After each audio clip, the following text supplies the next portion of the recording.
Assalamualaikum warahmatullahi wabarakatuh, anak-anak. Pada kesempatan ini kita belajar mengenai salah satu indera, yaitu mata. Indera yang kita kenal dengan panca indera merupakan reseptor atau penerima rangsang dari lingkungan. Jadi kita nanti akan mengenal fotoreseptor, ini berupa cahaya, fonoreseptor, suara, mekanoreseptor, fisik, dan kemoreseptor atau zat kimia. Oke, nah kita di sini akan belajar mengenai struktur anatomi dari mata. Jadi yang paling luar adalah konjungtiva, ini pelindung dari kornea ya, yang warnanya biru. Kemudian kornea, setelah itu ada aqueous humor. Nah, ini berisi cairan ya. Kemudian ini tengahnya ada pupil. Jadi lubang kecil ini pupil. Ini yang warnanya biru yang mengapit adalah iris ya. Kemudian di sini ada lensa mata. Ini di sini ada otot ciliaris, kemudian ada vitreous humor ya, berupa jeli. Kemudian bagian dari mata ini yang warnanya putih ya. Ini adalah sklera. Kemudian di sini ada cairan namanya koroid. Kemudian ada retina. Di sini ada fovea.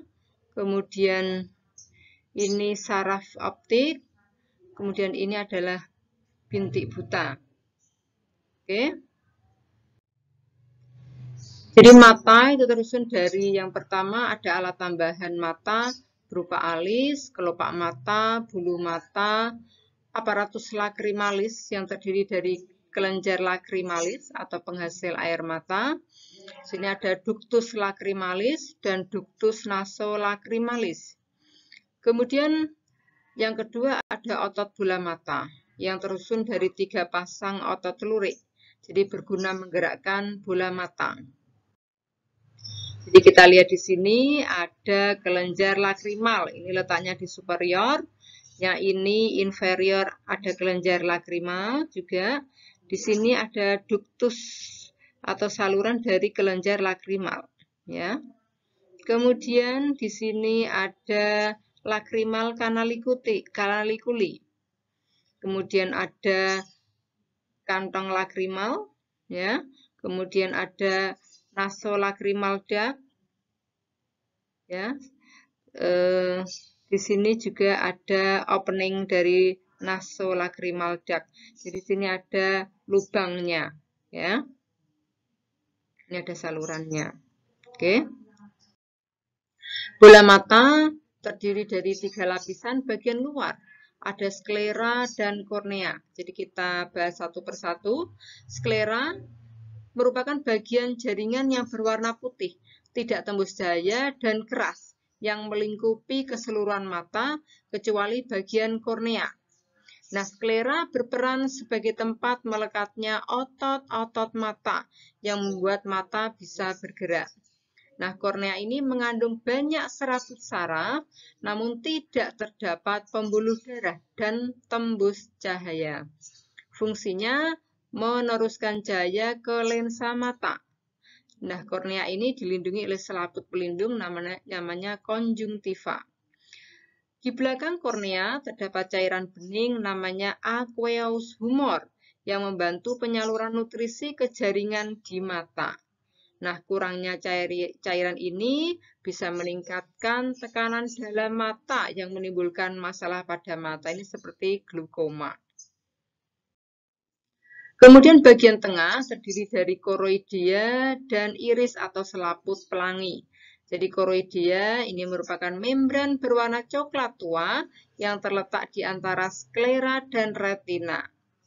Koroid terdiri dari berbagai pembuluh darah yang berfungsi untuk menyuplai darah dan nutrisi ke retina dan seluruh bagian mata.